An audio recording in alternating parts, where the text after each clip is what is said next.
Welcome to the Orange Cactus Coffee Podcast with Mike Kincaid and Jake Goebel. Join them as they experience specialty coffee and document their journey. These friends explore roasts and roasting methods, brewing equipment and techniques, and review the cafes they visit along the way. Thanks, Brioni, and thank you for joining us for episode 122 of the Orange Cactus Coffee Podcast, where Mike and I talk about sacrificing what's best for what's good. We take a look at the Bonavita and the Be More batch brewers. We talk about getting that naturally processed Ethiopian on espresso at press, and a little bit about filters. I hope you enjoy it. I think it's a good one. Let's go ahead and jump right in. All right, welcome to the Orange Cactus Coffee Podcast. I am Jake Goebel. With me is the Mike Kincaid, and this is episode 122. 122. 122. Yeah, that is a little bit of cracking from the ice. I'd like to get into that. I mean, I don't want to spend too much time here, but I figured we might give the people something that was actually valuable in addition to what we had planned for them. What do you think about that? Who are you? I know. So many of you know I am a huge, and it's summer, so we should talk about it. I'm a huge fan of Wintersmiths and these ice spheres and these clear ice spheres, this clear ice. There's some challenges with the ice spheres that you can see if you're watching our YouTube video. We have a video on YouTube. A YouTube channel where we put our podcasts as videos up and our brew and reviews and some other stuff. The Daily Ristretto doesn't go on there, and that's probably for the best because that's just me. And you don't want to see me. You want to see handsome Mike. Magic Mike. No, they want to see you. You want to see Magic Mike. They want to see all the glory that is. The Wintersmiths, and I'll put a link in the show notes, they're expensive ice sphere makers. I think they're worth every penny because I love it. But here's the thing.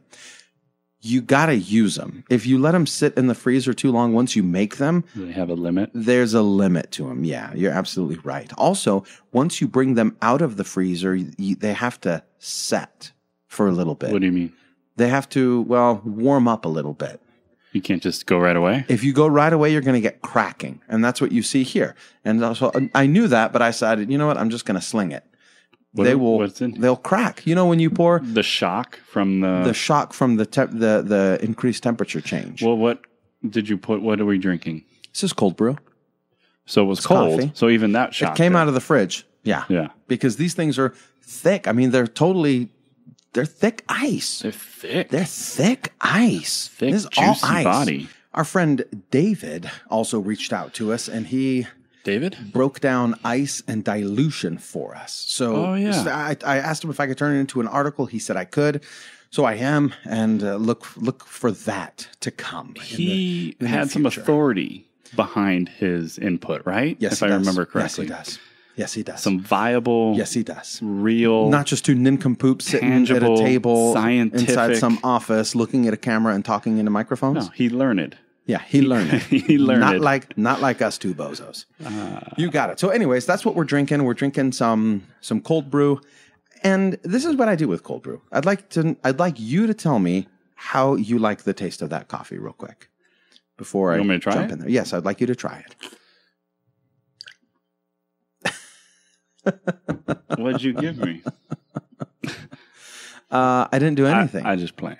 I didn't do anything. That was for dramatic effect. It was good. Hopefully that I got to drink my spit. Makes it to a screenshot.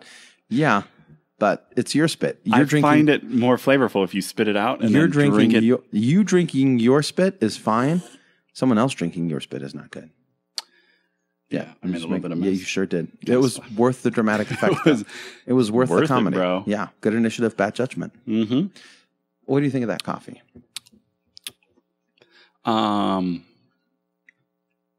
It's good. Yeah, I'm going to drink it. It's good. It's not terrible. It's not bad. Well, got a good, good aftertaste, good sweetness. I want to say it's actually a little savory. There's a little bit of like saltiness. Yes, I'm learning. Yeah, I think you're right. Kind of in the aftertaste there. Well, it is an older coffee, and I've found that cold brew solves many coffee problems. It is very forgiving. If you have, and we've talked about this before, we had like some bad, you had some bad coffee, like that Blue Bottle mixtape. It was nasty. Good stuff. It was nasty. Volume 2. You throw it into a cold brew, it's not bad. Yeah. So if you have a coffee that's been sitting there a while and you're like, I didn't get to that, I didn't drink it, it's kind of lost its life. Dump it. Yeah. I don't want to dump it. I don't want to toss it. Make a cold brew out of it. You might be surprised. This is actually the mustache. Yeah, it's pretty good. It's a good cold brew, even though I probably wouldn't serve it right now hot, just because it's probably not going to get much flat. from it. It's going to be flat. Well, your cold brew's already kind of flat to begin with. Yeah. I don't know. It's good. It's definitely a cold beverage worth drinking. So I think that's a viable alternative. Instead of what? Tossing the beans? Instead of tossing the beans, make a cold brew out of it. Make a cold brew. Just make a cold brew. When in doubt, cold brew it out. Yeah. Cold brew it out. For all you soccer coaches out there. Yeah. Yeah. I don't know anything about soccer. Maybe there was I don't either. Maybe there's I thought you played soccer in high school. No, I had friends that played. Oh. But I played hacky sack. I played and basketball. I was a wannabe soccer player. There you go. I just know it was one of those things they taught little kids. Now you're a wannabe coffee. When in doubt, kick it out. Kick it out. Oh, gotcha. It's like, when it's a in doubt, defensive kick it out. move. I like it. I don't know how to transition into this intro. Does not work, though, for basketball. Because when in doubt, you don't throw it out. Coach get mad. Coach, I didn't know what to do. I just threw it out. Oh, out of bounds. Yeah. Oh. Yeah. I mean, you can try and throw it off their leg. That's happening at times. I think I have a hair hanging right in my line of sight. Well, this one is going great. This episode is going great. You started it off. I don't know. You how totally to deviated from the script. I mean, but it fits with our intro. Does it? Yeah. How? Segue for me. We wanted to discuss sacrificing what is best sometimes for what is good. Okay. And how do you relate the two? Well, this episode might not be our best. Oh, I thought you were going to go from the cold brew. But, that's even better. Yeah. Do it for Yeah. Because what's best is drinking it fresh. Drinking it fresh, drinking it hot. But sometimes you've got too much coffee, or you don't get to drink the whole bag, or you get tired of it and you buy another bag. And it's okay to settle for what's good. So what's good? This is pretty good. Cold brew is good. This is pretty good. This hair's going to drive I got me you. nuts. Well, then just fix it real quick. Take your hat off. Let the people see your hair. I've done that. So let the people see your messy hair and then be done with it. Oh, you're such a baby. So, Mike, for those of you at home that are listening instead of watching, they see my hair. It's a hot, flat, matty mess. It doesn't look that bad, actually. Isn't that why you wear a hat? Anyways, he took his hat off, and he's got, he's got longer hair than I do. Let me just say that. Tell you that. So, anyways, sacrificing what's best for what's good. Yeah. What's best would be if I combed it and actually did it up, occasionally. We do that, right? Wearing a hat's good. Frequently, we are tempted to not ship it, not put your content out, not do something because it's not perfect. We're trying to work on the best version of what it is that we're working on, whether it is a coffee, whether it is an article, whether it is a video, whether it is whatever creative work or work, anything whatever project it is you're doing. Yep. The temptation sometimes is to not let the world see it because it's not quite ready yet. It's not the best that we can do.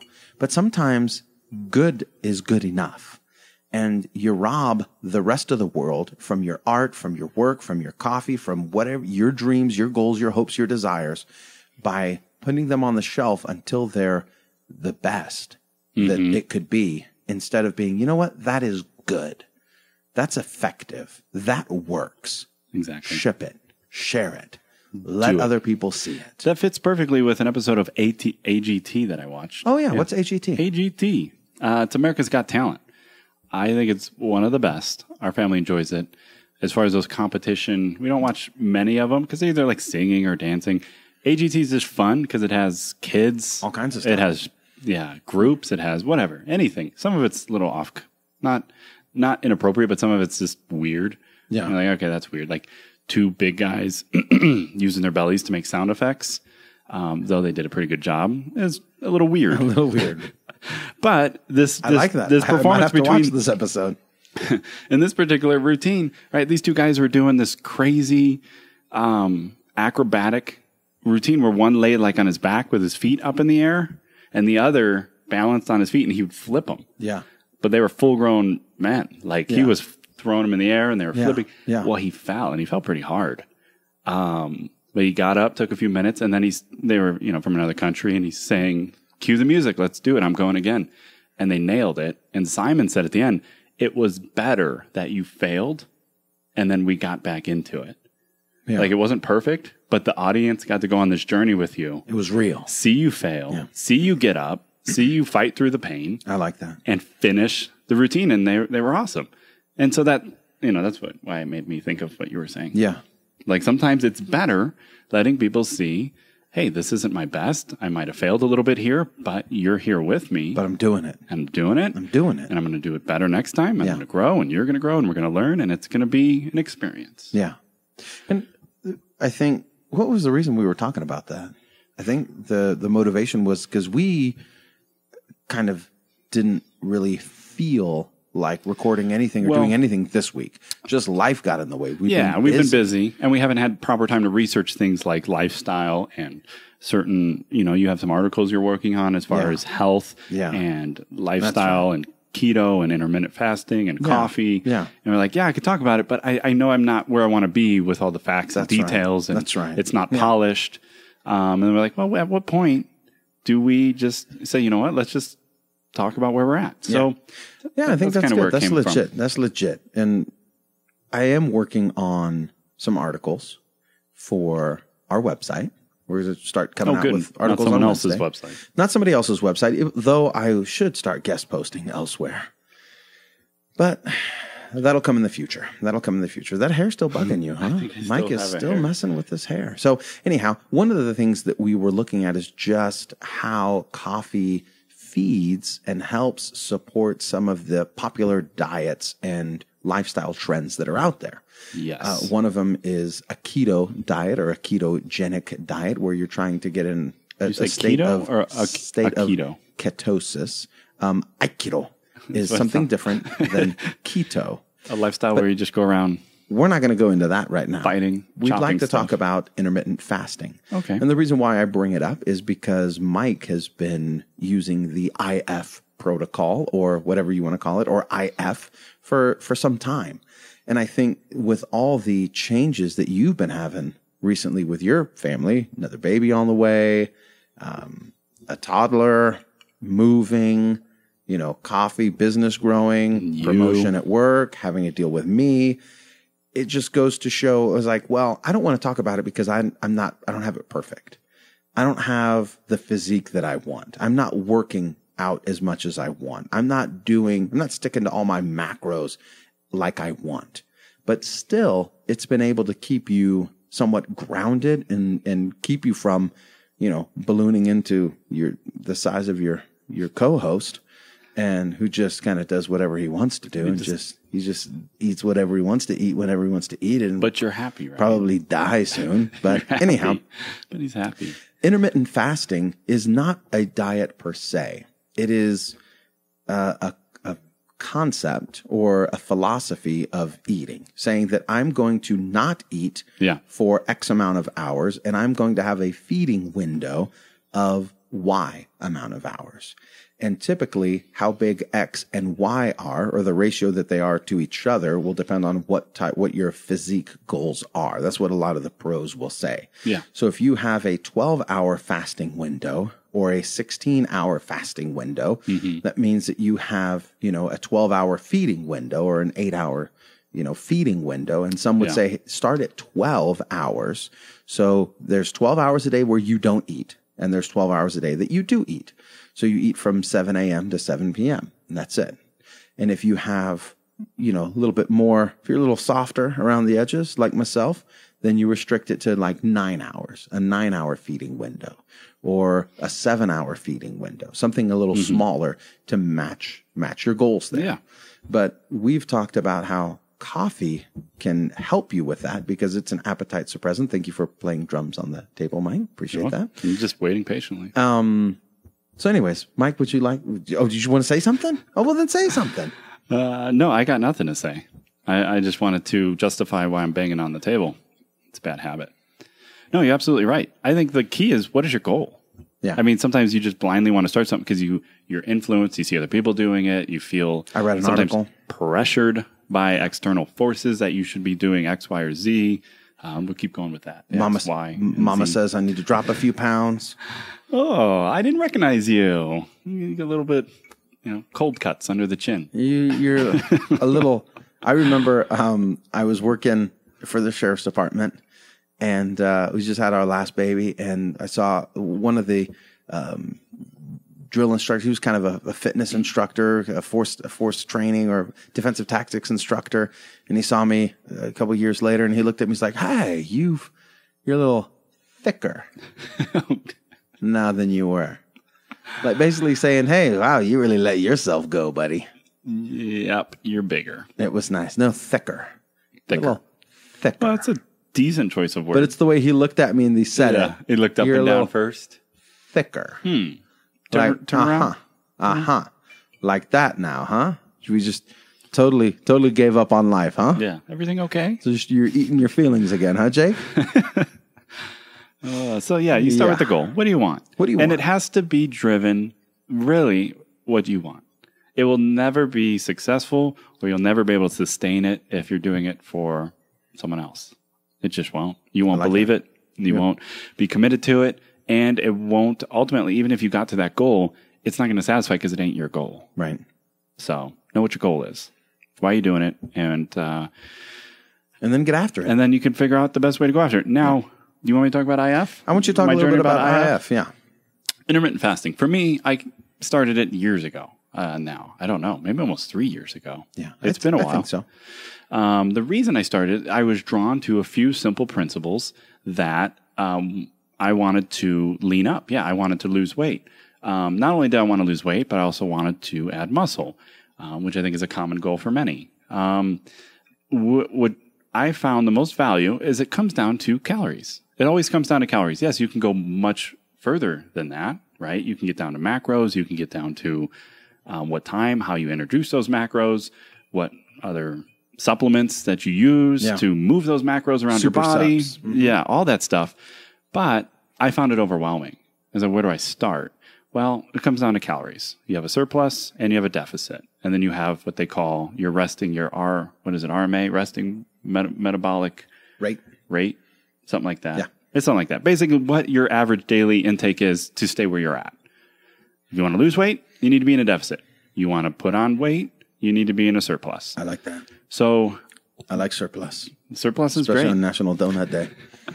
Surplus has its value. Yeah. If you want to gain muscle quickly, you need to be in a surplus. But you're going to gain fat too. It's hard to do both. Some claim you can, but I think that's when macros really come into play. Yeah. Anyway, not to get off tangent. Yeah, we don't get too deep. We're not going to get too deep. We'll get deeper in the article for you. I kept it simple. I need to be in a deficit. I want to be in a slight deficit so I have enough strength still to train, to at least maintain muscle mass, and also lose fat. How can I do that? Well, intermittent fasting says you shrink, like Jake said, your feeding window. That means you can eat more calories in a smaller period of time. And for a lot of us, for myself, that was more satisfying than eating small meals throughout the day. So if I got 2,000 calories and I need to break that up, I can only have 400 or 500 calorie meals. That's tough for me. Yeah. That's why I don't stop it. I'm no limit. I'm a no limit soldier. I don't set limits like 2,000 calories. Or 1,000 calories for dinner and then 500 for breakfast and lunch. Yeah. That I don't find that satisfying. 2,000 per meal. There you go. That's where I'm going. Whatever your goal is, buddy. Yeah, whatever your goal is. I support you. Yeah. So intermittent fasting says, hey, no, scratch that.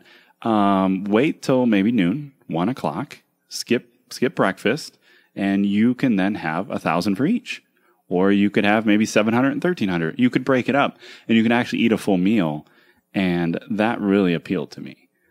So much so that I enjoyed having, a regular sized lunch, decent, maybe 500, 600, 700 calories for lunch. And then I could have dinner and dessert because I was still in a deficit. Is that the absolute best diet to have ice cream? No. But did it make it enjoyable for me? Yes. Did I lose weight? Yes, I leaned up because I still tracked and I still was in that deficit. So I found that for me in my lifestyle with a family, dinner was something I was not willing to skip for many reasons. Yeah. It's a time it's just hard to skip, I think, especially in our American culture. It's such a meal that we come together, we go out with friends, on the weekends. And if you can just eat and you can eat 1,500 calories, you're good to go. Yeah. Eat whatever you want. Literally, if you're still in the calorie deficit, you can eat whatever you want. Now, that doesn't say that you can't do better, make better food choices. Right. But we're just talking about the basic principle. Yeah. And that's what drew me to intermittent fasting. And for me, skipping breakfast was easy. And that's where coffee came in. Coffee, you can wait. If you wake up, some can't wait, but if you can wait an hour, hour and a half, 2 hours, and then have your first cup, you will find that initial appetite, the initial hunger that might be creeping into your mind will be suppressed if you have a cup of coffee. It will go away. And then over time, you find that you're not really, you can go longer and longer, and that you can control your hunger, and that you can actually be, you'll be noon before you know it. And you're like, well, let's go 1, let's go 2 o'clock. And then you can start pushing out that fasting window a little bit longer. And you just get better at it. And so for my lifestyle, it worked really well. Skipping breakfast was easy. I look forward to lunch all the more. And it supported those goals of just being in a deficit. That was kind of the simple goal. That's simple. And you are not perfect with your diet, your macros, your workout, your whatever. Pizza and ice cream. But it's good. And I think that's kind of what we were talking about is important. You are not going to be a perfect dieter. No. I knew that was never a sustainable lifestyle for me, for my family. But I did try to make better choices. More protein-rich meals. Less baked goods. Yeah, less baked goods, less sugary, less candy. Yeah. But I still would have my ice cream at night. I just thought, I want my ice cream. Yeah. So I want my breakfast, my lunch, my dinner, my late night snack. You want it all? Midnight snack. That supports your goal. Yeah, it supports my goal. I don't know what it is, but having the best dad bod in the world. So whatever works for you, I think is really what it comes down to. But intermittent fasting is a tool, and it can become a lifestyle. And for many, it works great. And then if you couple that with more things like clean eating and paying attention to macros, exercise, you will find that it accelerates your results. So, Perfect. I love it. Is that good enough for now? Yeah. I mean, it's really good. Okay. In fact, it was probably more than I wanted, but that's okay. Good job. Thank you. I'm sorry. Yeah. Anyways, moving right along. We need an update here. For Christmas this last year, you bought your parents a batch brewer. Oh yeah. Let's talk about batch. You want to talk about batch? Let's talk about batch. Yeah. Let's talk about batch brews real quick. Batch. You've got your did you buy your parents the Bonavita or they buy it? They bought it. Okay, they bought it for themselves. They wanted a coffee machine. That's right. You're a terrible son. I remember that now. Yeah, okay. You remember? Oh, good. They wanted a coffee machine. They came to you and you guided them on what they should buy, and they ended up pulling the trigger on the Bonavita. Yes, because it's an SCA certified brewer. It had good reviews. It was within their price point. Yeah. They bought the Bonavita. And then what happened to it? It's been working well for. They used that. They got it around. Actually, they got it in like November around Thanksgiving. Okay. Yeah, That's right. It was for Thanksgiving. Yeah. You were hoping to get it, and then you had to go through some craziness for the Thanksgiving Yeah, we wanted meal. to use it for the Thanksgiving meal. Didn't show up. So they've been using it for some time, and it started to pool up in the basket. So it wouldn't drain efficiently. And it would go through the brew cycle, and it would beep, say, hey, I'm done. And I think it's to be expected that you might still have a few drips or the last little bit of water's coming out of the basket. But not half the thing. But they would go to pull it, and it would be full. The whole basket would be filled up. It would be full of a slurry, and it would take another couple minutes. Yeah, that's not good. To drain. So they're like, what's going on? Good. At first, we started troubleshooting it. They called Bonavita. We thought, well, maybe it's their water. Maybe their water, it's just calcium buildup. They've only had this thing 3 months. But I thought, well, maybe it's calcium buildup. Yeah. And that's your problem. Which to me, it didn't quite make sense because I'm like, well, the water's making it. Because usually calcium buildup prevents water from going through the pump and through, the hoses and the shower head not or the drip head. The basket. Exactly. Leaving the basket. It doesn't impede the water from leaving the basket efficiently. But anyway, Bonavita, being the good company that they are, said, we're going to send you a new one. They said, well, throw away the old one, keep it, do whatever you want. Send them a new one. And the odd thing is that it worked great. It worked great for 2-3 months. My mom paid more attention to the water she was putting into it. Mm-hmm. And, the kind of the same recipes, using the pre-established recipes in the manual for how much coffee. They were on the coarsest setting on their grinder, which was the Capresso grinder that they got at Bed Bath & Beyond. It's like an $80 grinder. So they weren't going too fine. No. At least, I mean, you're on the coarsest setting. On this grinder, it can't be too fine. Maybe the grinder's garbage. And so then after a few months, it started doing the same thing. Something's up. But isn't it weird? The biggest variable that I cannot figure out. So to make it a long story short, I took their old one. I cleaned it. I took it apart. I looked at the little drip head to say, is anything blocking it? Yeah. I couldn't find anything wrong with it.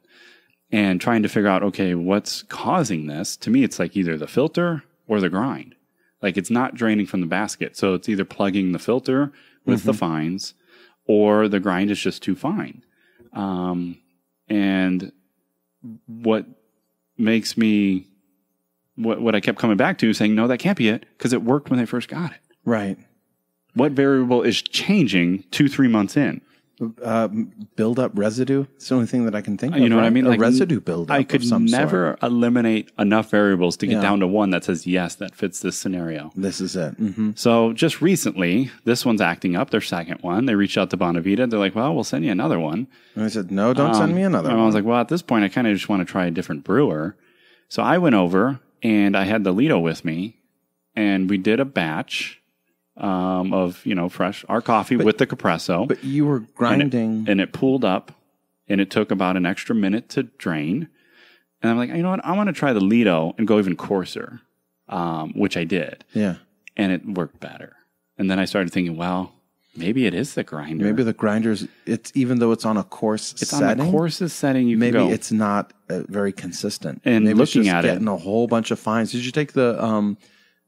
what is it? The Crew over there and check? See what kind of fines they're working with? No, I didn't mess with that. I just used the Lido and had better results. So that got me thinking, even though it doesn't explain why it worked early on when they got it and then all of a sudden stopped, nothing changed. They use the same coffee, the same grinder. My mom cleans the grinder. She cleans the coffee pot. Everything that she could do to keep it consistent, she does. They grind, they weigh, they have a scale. It just all of a sudden would pool up and take an extra 2 minutes to drain out of the basket. Yeah. And so it's weird. I thought, well, maybe it's the filters, but they use the same filters that they did from day one. So I don't understand that. What I did though, where we're at with it, is I actually let her borrow the Encore, because the Encore, even like at the Barazza Encore, even just a couple, 25, which is just 5 clicks, coarser than the middle setting, was already coarser than what the Capresso was giving.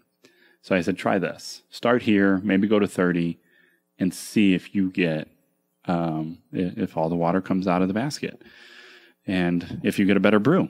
And if you do, and it's still flavorful, and it tastes like you're getting a good extraction, maybe it was a grinder all along. Maybe it was a grinder. It doesn't explain why it was working sometime and not the other. Unless that's what kept me from looking at the grinder. Unless the burrs are just loose or something. Maybe they need to be tightened up. I looked at all that. I cleaned it. Couldn't find anything, huh? I in my mind, I went through all the variables in the checklist.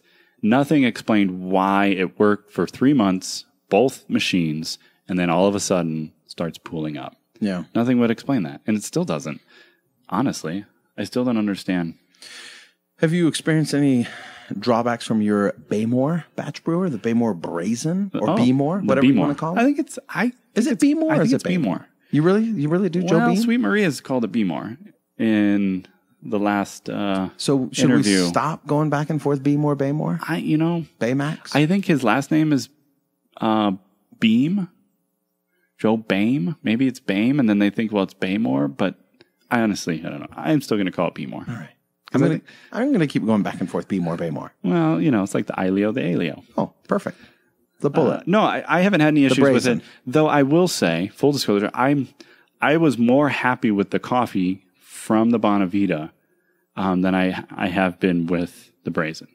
When, the Bonavita worked just fine without issue, it produced a flatter brew bed and a better cup. And it just seemed like a better cup.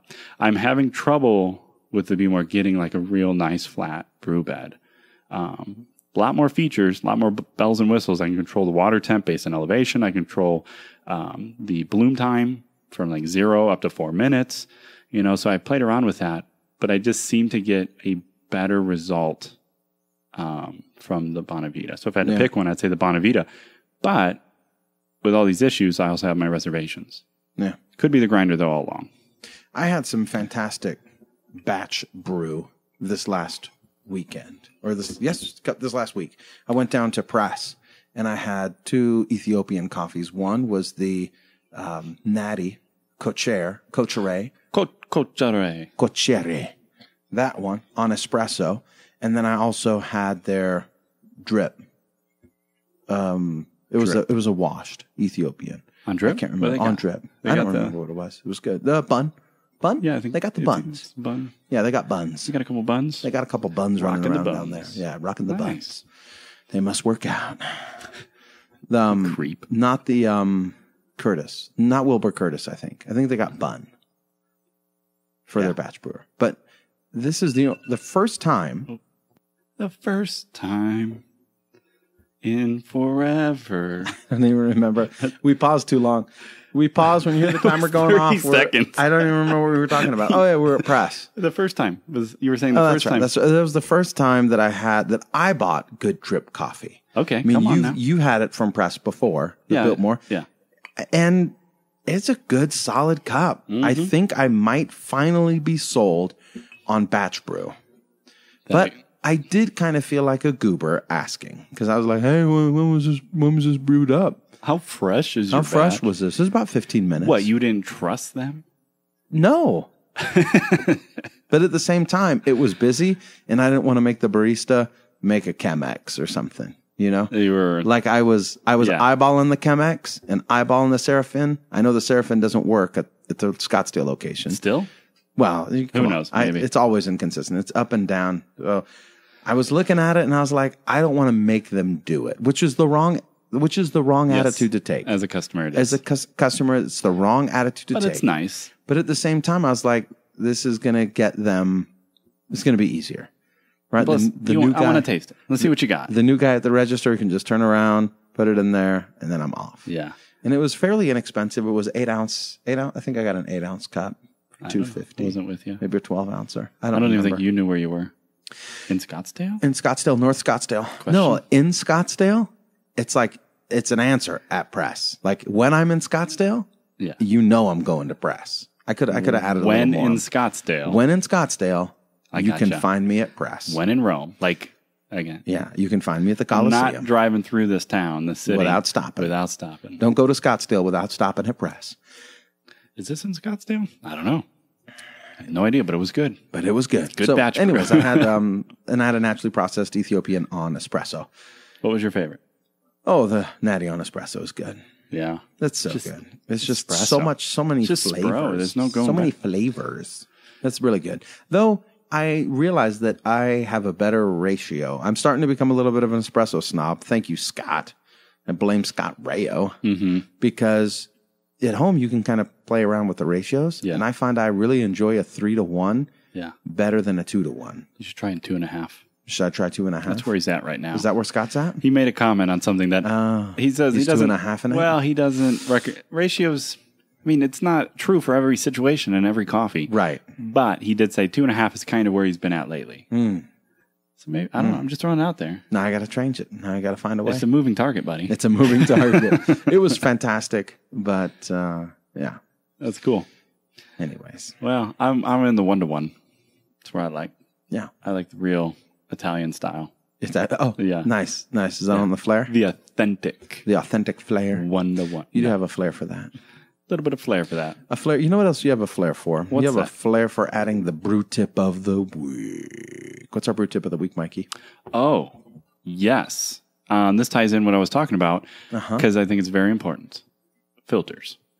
I still believe part of my hypothesis For is, the Bonavita. for the Bonavita is that the filters, even though Bonavita, they just recommend the size filter to use. Hey, use this filter size. With this bed depth, Yeah. you'll be good to go. Yeah. Not true. There are Not all filters are created equal. They're not created equal. Wow. Some have different, I don't know what the expression is, but different tightness of weaves. That's what I'm going with. Different tightness of weaves. This is not going to go well for us, just like the tight ridges and the small hole on the flat bottom. Yeah, and the blue bottle dripper. Yeah. Well, I don't know. They're made differently. And The weave is a little tighter. Some clog and some don't. I gotcha. That's all I'm saying. So if that's still something I need to try with their Bonavita is a different filter, but you might, not only will it impact flavor, but just consistency. If you're just trying to get a filter that gives you a consistent drawdown time that doesn't clog or pool up, and you've messed with your grind and it's still doing it, Clever is notorious for this. Even the white filters in Clever, I found the best is Bamboo. Yeah, you love some Bamboo filters. I think you just want people to spend more money on filters. Well, Bamboo's actually, the Bon Mac Bamboo are very reasonable. It's only the Blue Bottle specialty ones that are. Oh, which ones do you use for the Clever? The Bon Mac. Oh, okay. Yeah, they sell the different sizes. And what about for the Bonavita? Is it Bon Mac sells those as well? It's a different shape, right? I mean, it's a completely different shape for the batch brew. Oh, yes. Yeah. I don't know if they make Bamboo for that. Oh, okay. I have yet to fully flesh that out, experiment. But I know there's many different basket-style filters out there, just different brands that have different manufacturing processes that will yield different results. So mind the filter. It's definitely variable. If you feel like you've got the grind set, you're still just struggling with whatever brewer it is, or it's just not draining, or it's clogging, filters are the way to go. Now, a confusing thing for those that don't know, or something that up front seems like a good choice, but it's not, is the natural. You go to the supermarket, you go to the store, right? You pop in there, you're like, I want to get the all natural. I don't want any chemicals introduced into my brew coffee. Some even advertised, get the purest taste possible. Right. Well, if by pure, no chemical bleach taste. If by pure they mean paper and cardboard, then yes, by all means, get the unbleached brown filters. Yeah, I haven't had a problem with the Melita. Melita's pretty filters, good. Yeah, but the rest of the filters, I use the white ones. Yeah, sometimes you can't tell, but if you just wet it, hot water, wet the filter in the brewer, and then taste that water. Chances are you'll taste it. It will be papery, almost sometimes little like glue. Just manufacturing. It's nasty. Like what you think it would taste like. Yeah, not good. So if you can eliminate that from your cup, I say do it. Do it. Just do it. Try it. Experiment with it. If you have filters you like, one thing we're not I'm very hip on. Yeah. Is that the word? No, you like Bamboo. It's the cloth. I called it coconut today. Is the cloth filters. Oh, the cloth filters. I haven't experimented. Some people love them. Nah. Some people hate them. Yeah. Scott Rayo thinks no matter what you do to clean them, they're always going to be rancid. I don't know if that's true. I'm done fighting Scotty. I'm just going to obey from now on. I think I'm done fighting him. I'm sure there's things you can do. It's just probably so involved. You then have the question, is it worth it? Yeah. So for some, yes. Some love them. But anyway, filters. Filters. Is that the only thing you wanted to say, or the Be More? Was that about the roaster or the drip or the batch brew? What did you want to comment on there? That was the last thing in the show notes. No, you already mentioned it. That we're talking. Okay. We're working on some Be More resources. Oh yeah, some roasting resources. Just in general. That's what we're working on. We're working on for you by popular demand, pretty much because we're tired of infuriating you. We're tired of you being mad at us. So we're gonna just give you what you want. Just tell you what I learned. It's not much, but it should be maybe helpful to start others in the journey. What? Should I talk about the article or no? What article? The article I didn't like. Be More article. Article you didn't like? Yeah. One by Royal Coffee. You didn't like it? Maybe we shouldn't drop their name, though. Well, it's okay to not like an article. Okay. Yeah. I didn't like saying like the person that wrote it is. That's true. That's true. I didn't like the tone that this article, and I'll link to it in the show notes. Yeah. So Jake read an article. Yeah, it didn't sit well with me. Or at least part of an article. Yeah, I read it. I read it too. But you read it from a different perspective, which I think is good. Yeah. I read it as a Be More user and thought, okay, cool. It's got some good information in there. Yeah.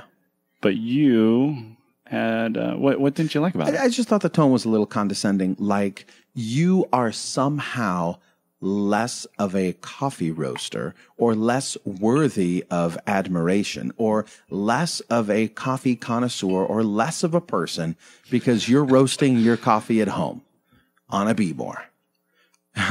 Oh, that's cute. Don't know what a flat white is. You roasting at home on a Be More. I gotcha. Fancy that. So you thought maybe there was a little bit of home roasting. No, it's not the case. You are worthy of our admiration and respect if you're roasting your own coffee at home on your Be More, on your air pot popper, popcorn popper in a pan, whatever it is. If you're doing it If you're doing it, you're not waiting around waiting for the best. You're not saying, well, since I can't buy a Loring, I'm not going to try. Since I don't have a Probat or Probatino, then I'm not even going to try. Why even bother? I'm not even going to try it. You're not letting the best get in the way of your good. And for that, kind sir and ma'am, you deserve to be celebrated and applauded, and I thank you. Yeah. You bring up a good point. I would liken that. The Royal Coffee thing was like, well, we're trainers on the Probatino, and we are experts on the Loring. And they live in Italy? And well, in your mind? I guess we said, look at these children playing with Beemores. Maybe we can sell them coffee beans. I will condescend to trying the Beemore roaster. Yeah. Yeah, I didn't like it. Gotcha. All right. That's the vibe I got from it. Fair enough. I read the article. I don't think I got quite the vibe. Once you pointed it out, I was like, yeah, okay, I see what you're saying. Technically speaking, I think it was some good information. So don't let that stop you if you are wanting some more information about the Beemore. But your analogy reminds me, or your explanation reminds me of an analogy. The same thing with like photography, right? It's far more impressive usually when somebody comes to you and shows you a photo and you're like, wow, that's a great photo. And then you find out that they took it with their phone or they took it with a 10-year-old SLR camera. You're like, wow, that's amazing. You did something that's very impressive with a piece of consumer equipment. Right. That's sometimes more impressive than somebody saying, look at the photo I took with this $10,000 camera. Yeah, it better be good. It better be good. Right? Because that's a $50,000 roaster. It better be awesome. So I think it's far more impressive when you do, and you totally can, and you can be consistent. You turn out an awesome roast out of the Beemore. Which you can. Or the popcorn popper. It punches way above its weight class, so to speak. Or a pizza pan, a heat gun, and what was the third thing that Ghostly Roasters got going in his homemade? He had like three main components in his homemade roaster, and it turns out amazing coffee. Like a drill bit. I don't know. He's got a drill to rotate it. Pizza pan. Oh, yeah, and a drill. And a drill. I don't remember. Something like a drill. And a hot air gun. A hot air gun. Yeah. And his coffee was so good. I mean, it blew my mind. Look at you, Ghost. Far more impressive than when you have all the fancy tools. And so, to your point, I'm an instructor on that brew device, on that roaster. Little children. Yeah, let the children play. Yeah, I didn't like it. Yes, let the children play. We will. And when you're done, you can come try some of my super fancy coffee over here. Yeah, not impressed, bro. Not impressed. Not impressed by your pride. Not impressed by your arrogance. There's lots of folks using Probats. There's lots of folks using Lorings. You ain't the only one. And I'm over here kicking it with my mans on his Beemore. Yeah. Whatever. I got you. Okay. I think that brings us to the final piece of information. Yeah. We are revisiting a book. Oh, yeah. But not just any book. The book. The book. The book that you have, if you haven't bought it, you should buy it. It is called Dear Coffee Buyer. It is by Ryan Brown. We are not giving the whole book away. We are reading some select portions as a way to promote the book. So you get a little taste, you get a little tease of what's in it, and you go buy it. So quit being a cheapskate and go buy this book. It's not mine. Check it out. I'm not selling it. Check it out. I'm not selling it. I don't get nothing from it. But let me tell you something. It is a good book. It is. That is going to up your coffee game. Yep. And continuing our coffee knowledge segment. Yes. We, 2 weeks ago now, started off with processing. Yeah. And we talked about washed or wet. Processing. Today, Wet Jake, I would like processing. you to read the natural, a.k.a. dry process. If you would, please. Yeah, absolutely. At the other end of the spectrum is the natural or dry process, the original way to remove the fruit from the seed. There are two basic natural methods. Number one, allowing the coffee fruit to partially or completely dry on the tree before picking and then husking off the dried skin, mucilage, and parchment. Or two, picking the coffee cherries relatively ripe from the tree, as in other methods, and then drying them for weeks or months on patios or raised beds before hulling to remove the dried skin, mucilage, and parchment. Natural processing is much more likely to involve an exchange of organic material between the mucilage, skin, and seed, and it is known for producing coffees with pronounced body and emphatic, fruity character, but it's unfortunately prone to defective flavors. This may seem an oversimplification, but every other process is more or less a variation on the washed and natural processes. That natural processing is what I like to call blueberries to the face. It's interesting. Scott doesn't like natural coffees, though. Natural process. I think, and the reason why, as Ryan mentioned, is because they're very prone to defects. I think it's harder to get it right. Yeah. And so that could be why. Yeah. And Scott likes consistency. He doesn't want to, you don't get points for difficulty. Don't mess around. Why deviate from the standard brewers? Why deviate from the coffees we know and can expect to be good? Yeah. It's already good. It's already good. Yeah. So there's an argument for both, but people are like, unless you experiment, unless you try other things, how do you know? Yeah. Well, I know that natties are popular, and I like natties, and I like getting slapped upside the face with strawberries, blueberries. I like getting punched in the teeth, be like, oh, this blueberries just knocked my teeth out. I think that's what I like. The thing that he pointed out is there is an enhanced, like, creamy bodiness that almost is true, whether you're getting a berry, what type of berry. Yeah. You get this body, this heaviness that is only usually in natties. To me, it like you got to go natties for people that are converting over to specialty coffee for the experience, and then they can come back. They can come back to washed or whatnot. But you're trying to sit there giving knock them out first. Exactly. Yeah. You want to give them the knockout punch. You want to give them something like, well, this coffee is going to taste the way that it smells. They smell the natty. They're like, oh, that smells unlike any coffee I've ever smelled before. Yeah. They think it's infused with something. And then they taste it. Yeah, they think it's infused with like a berry spray or flavor. It's flavored coffee. And then they taste it and they're like, this tastes unlike anything I've ever had before. I didn't know coffee could taste like this. Yeah. And then from there, once that's like the pill that they take, that Neo took in the Matrix to get him out of the Matrix. Well, what is it? Yeah. Taking the pill to break you out. I think natural coffees can break you out of the Matrix. Then you can go back, right? Neo didn't stay gone. He plugged in, he came back, he fought the Agent Smith, right? Yeah, exactly. Yeah, he took over the Matrix. But here's the deal. What got him out? Yeah, drugs. Was the natty. Oh, the natty. The natty got him out. I'm with you. You know who else is doing flavored coffee? And unique flavors at that is Dunkin' Donuts is having a push. Have you seen that? For what? Cookie flavored coffee. And then get this one. Pistachio flavored coffee.